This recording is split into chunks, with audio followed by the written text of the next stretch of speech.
আমি মেনে নিলাম যে আমরা ওষুধ খেয়ে ভালো হয়ে যাব, ওকে, মেনে নিলাম যে ওষুধ খেয়ে ভালো হয়ে যাব, ওকে।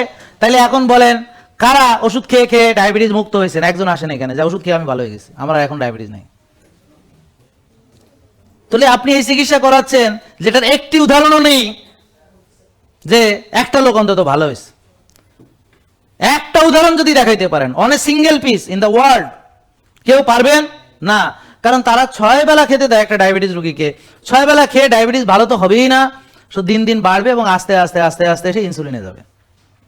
শুধু তাই নয়, আস্তে আস্তে তার চোখে সমস্যা হবে, আস্তে আস্তে তার শক্তি কমে যাবে, আস্তে আস্তে পেটের সমস্যা, নার্ভের সমস্যা, দুর্বলতা, কিডনি, লিভার, হার্টে, ব্রেনে, ধীরে ধীরে ধীরে ধীরে হাড়ের পচনেও সাহায্য করবে।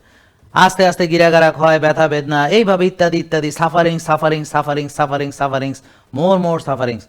একটা সময় সে দেখবে কোনো উপায় নেই, তো হতাশা তাকে গ্রাস করে ধরবে। হতাশ হতে হতে সে এক সময় পৃথিবী থেকে বিদায় নেওয়ার চেষ্টা করবে, কিন্তু কেউ আত্মহত্যা করবে, কেউ পারবে না, আল্লাহকে ভয় করে যারা, তো তারা মরতে পারবে না আল্লাহর ভয়ে, কিন্তু বেঁচে থেকেও কোনো শান্তি পাবে না। আল্লাহর কাছে মৃত্যু কামনা করবে, কিন্তু মৃত্যু তো আল্লাহ দিবেন না। যারা বলে এত কিছু করে কি হায়াত বাড়াইতে পারবে কিনা, আমি বলি যে তোরা তো হায়াত বাড়ানো তো দূরের কথা, এমন পরিস্থিতি হবে যে মৃত্যু কামনা করবি কিন্তু আল্লাহ মৃত্যু দেবে না তোর।